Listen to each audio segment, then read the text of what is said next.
Good morning, Atlas. Time to wake up. Pernah nggak sih kamu ngerasa kalau dunia sekarang berubahnya terlalu cepat?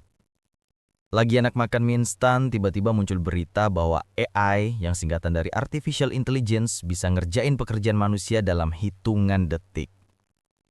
Dan lucunya, perubahan ini bukan cuma bikin panik pekerja, tapi juga bikin negara-negara di dunia ikut deg-degan. Karena percaya atau enggak, AI bukan cuma bikin aplikasi keren. AI lagi pelan-pelan ngubah peta kekayaan dunia. Ada negara yang posisinya makin kuat, tapi ada juga yang pelan-pelan tersisih kayak pemain cadangan yang nggak pernah turun di lapangan.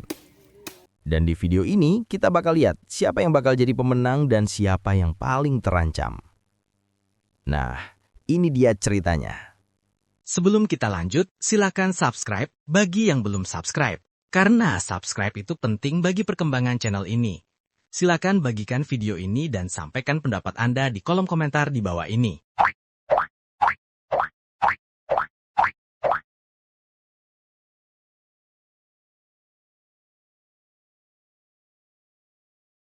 AI memang menjanjikan perubahan besar bagi ekonomi dunia. Prediksi dari PwC dan McKinsey sama-sama menggambarkan masa depan yang sangat optimis. Produktivitas naik, biaya operasional turun, dan nilai tambahan ekonomi bisa melonjak hingga triliunan dolar. Tapi di balik gambaran megah itu, ada satu kenyataan yang sering terlupakan, yaitu bahwa manfaat AI tidak akan dirasakan secara merata oleh semua negara. Ini bukan sekedar teori, ini sudah terlihat jelas dari struktur ekonomi dan kapasitas digital tiap negara. Sebagian negara berada dalam posisi siap tancap gas. Mereka punya kombinasi 4 faktor kunci. Yang pertama, infrastruktur digital kelas dunia, seperti pusat data besar, jaringan internet super cepat, akses cloud yang luas, hingga suplai listrik stabil untuk mendukung komputasi AI yang rakus energi. Yang kedua, talenta dan riset, yaitu ilmuwan komputer, spesialis machine learning, insinyur data, dan ekosistem universitas yang aktif memproduksi inovasi AI. Yang ketiga, modal besar, baik dari perusahaan teknologi raksasa maupun venture capital yang agresif berinvestasi pada startup AI. Dan yang terakhir, ekosistem perusahaan digital yang sudah matang. Mulai dari perusahaan cloud, manufaktur chip, hingga industri software yang bisa langsung mengadopsi atau mengembangkan AI. Negara seperti AS, Korea Selatan, Jepang, Singapura, Inggris, dan beberapa negara Eropa Utara memenuhi hampir semua faktor tersebut. Mereka sudah berada di jalur cepat untuk menjadi pemenang besar dalam revolusi AI karena pondasi dasarnya sudah matang jauh sebelum gelombang AI meledak. Tapi di sisi lain, banyak negara lain masih harus berkutat dengan tantangan dasar yang membuat mereka sulit mengejar percepatan AI. Misalnya, kecepatan internet yang tidak merata, terutama di wilayah pedesaan atau luar pusat ekonomi. Akses terhadap perangkat digital yang masih terbatas. Laptop dan smartphone berkualitas belum menjadi barang umum bagi seluruh lapisan masyarakat. Tingkat keterampilan digital rendah, mulai dari kemampuan mengoperasikan sistem digital dasar hingga minimnya pelatihan untuk pekerjaan berbasis data atau teknologi. Struktur ekonomi yang masih bertumpu pada tenaga kerja murah, seperti manufaktur sederhana, pekerjaan administrasi manual, layanan rutin, atau aktivitas padat karya. Semua ini adalah sektor yang sangat mudah terotomasi oleh AI. Kendala regulasi dan birokrasi yang membuat investasi pusat data atau digitalisasi berjalan lambat, ketergantungan pada komoditas atau pariwisata, dua sektor yang tidak mendapatkan keuntungan besar langsung dari inovasi AI. Hasilnya, dampak AI seperti senter laser. Sangat terang di negara-negara yang sudah siap, tapi nyaris redup di negara yang belum punya pondasi digital yang kuat. Itulah sebabnya berbagai laporan dari OECD dan World Bank berkali-kali menegaskan bahwa AI berpotensi memperlebar kesenjangan antar negara, bukan menyempitkannya. Negara yang sudah maju akan semakin melesat, sementara negara yang belum siap bisa tergilas di tengah transformasi yang begitu cepat. Kalau kita bicara soal AI dan perubahan ekonomi global, satu hal penting yang harus dipahami adalah tidak semua negara memulai perlombaan ini dari garis start yang sama. Ada negara yang sudah mempersiapkan diri bertahun-tahun sebelumnya, sehingga ketika AI meledak, mereka langsung tancap gas. Negara-negara ini punya kombinasi modal, talenta, dan infrastruktur yang membuat mereka langsung berada di posisi unggul. Mereka bisa dibilang sebagai pemenang generasi pertama dalam revolusi AI yang sedang berlangsung. Dan ini faktor-faktor kombinasi unggulan tersebut. 1. Infrastruktur digital yang sudah matang. Ini fondasi yang jarang dibicarakan, tapi justru krusial. AI, terutama generatif AI, bukanlah teknologi yang ringan. Ia membutuhkan jutaan dolar dalam bentuk pusat data, cloud computing, koneksi internet ultra cepat, dan suplai listrik yang aman serta stabil.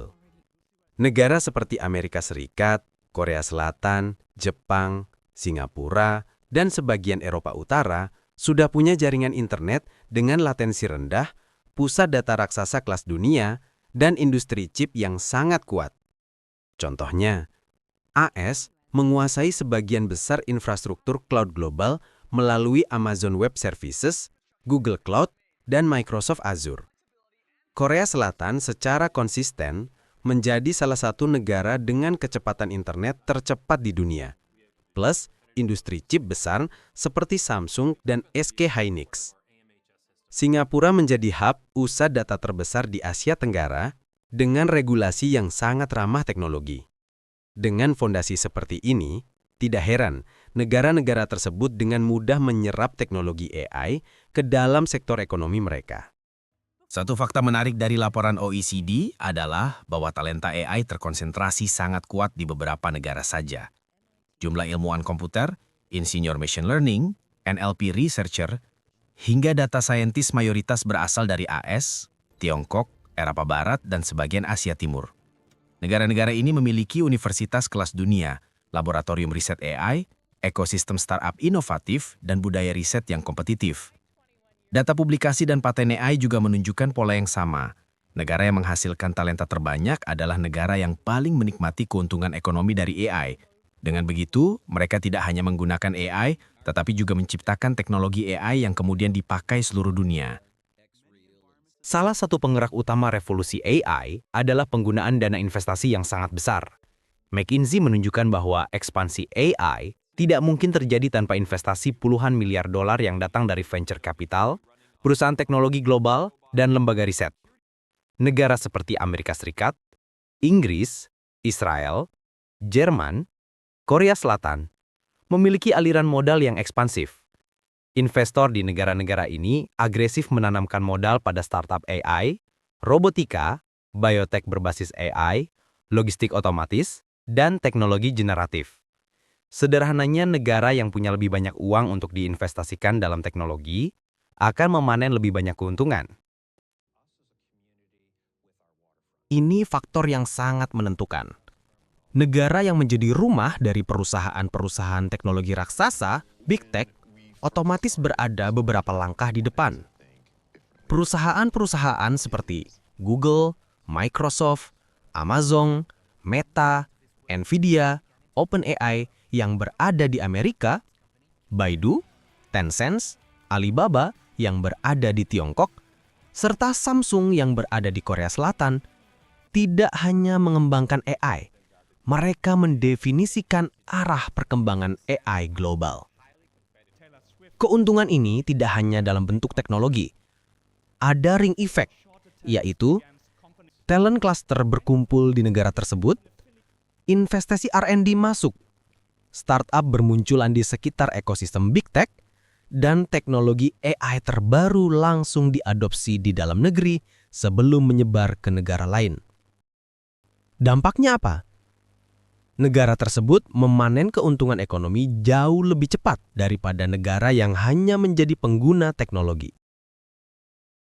Negara-negara maju yang disebut di atas juga punya jenis ekonomi yang siap untuk AI. Mereka mengandalkan sektor-sektor yang sangat diuntungkan oleh otomatisasi dan analisis data, seperti perbankan dan keuangan, kesehatan dan bioteknologi, logistik, software engineering, dan sains dan penelitian. Semua sektor ini adalah sektor yang mengalami lonjakan produktivitas besar dari AI. Sebaliknya, negara yang mengandalkan tenaga kerja murah atau sektor fisik, efeknya tidak akan sebesar itu. Singkatnya, negara-negara pemenang awal revolusi AI adalah negara yang sudah mempersiapkan pondasi digital dan ekonomi selama puluhan tahun. Ketika AI datang, mereka tidak perlu beradaptasi dari nol. Mereka hanya perlu mempercepat apa yang sudah berjalan. Inilah alasan kenapa laporan OECD menyebutkan bahwa keuntungan AI akan terkonsentrasi pada negara-negara maju. Sementara negara lain perlu strategi khusus agar tidak tertinggal terlalu jauh.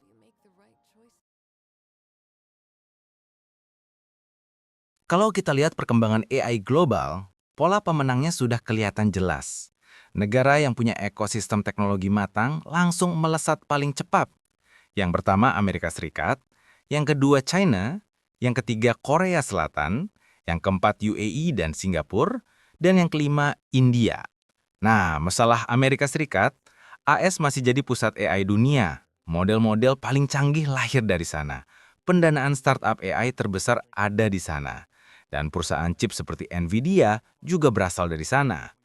Ekosistem riset, talenta, dan industrinya lengkap. Jadi tiap terobosan AI langsung berubah jadi kekuatan ekonomi. Selanjutnya China. China memimpin di jumlah publikasi riset AI dan punya raksasa teknologi seperti Baidu dan Alibaba. Pasar domestiknya juga raksasa. Kendalanya ya cuma satu, pembatasan chip canggih yang bikin mereka harus bekerja lebih keras di level hardware. Tapi tetap, China adalah salah satu pemenang terbesar. Kemudian Korea Selatan. Korea Selatan berkembang bukan lewat chatbot, tapi lewat robotik, chip memori, dan AI industri. Dengan manufaktur yang sudah modern, sedikit dorongan AI saja langsung memberi lonjakan produktivitas. Selanjutnya UAE dan Singapura. Dua negara ini menang karena strategi. Mereka membangun pusat data, menarik talenta global, dan fokus ke adopsi AI di layanan publik, keuangan, dan logistik. Mereka mungkin kecil, tapi pertumbuhan AI-nya agresif dan terarah. Yang terakhir India. India mungkin belum punya model AI tercanggih, tapi mereka punya jutaan pekerja IT. Dengan pasar teknologi yang berkembang cepat dan strategi nasional AI yang besar, India berpotensi jadi kekuatan besar dalam pengembangan AI dan layanan digital global. Kesimpulannya, pemenang AI adalah negara yang sudah punya ekosistem teknologi kuat, investasi besar, talenta digital, dan kemampuan mengadopsi AI di sektor produktif. Mereka bukan sekedar cepat berinovasi, tapi mereka punya fondasi yang membuat setiap inovasi AI langsung menjadi kekuatan ekonomi. Kalau pemenang AI sudah jelas, maka kelompok yang paling terancam juga mulai tampak. Bukan karena mereka lemah, tapi karena struktur ekonomi mereka paling rentan dihantam otomatisasi. 1. Negara berpendapatan rendah dengan infrastruktur digital minim. Banyak negara di Afrika Sub-Sahara dan sebagian Asia masih kesulitan menyediakan internet stabil, listrik andal, dan talenta digital.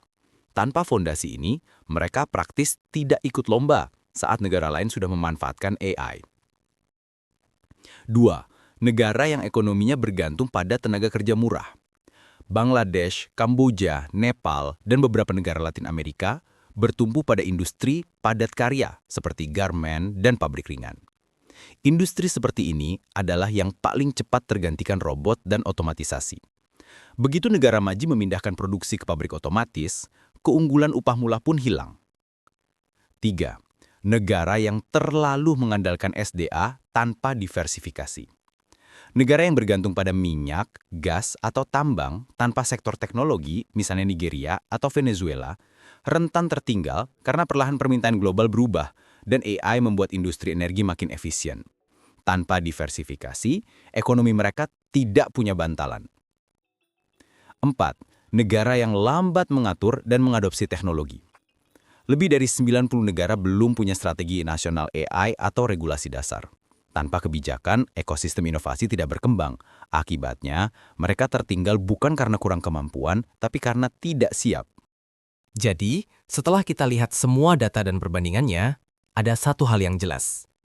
AI bukan sekedar alat baru, tapi faktor penentu siapa yang naik kelas dan siapa yang terancam tersingkir dari persaingan global. Dan perlombaannya gak menunggu siapapun. Jika Anda terkesan dengan cerita ini dan menyukai video ini, jangan lupa tinggalkan komentar, tekan tombol like, dan bagikan ke teman-teman Anda. Dukungan Anda sangat berarti bagi kami. Sampai jumpa di video berikutnya.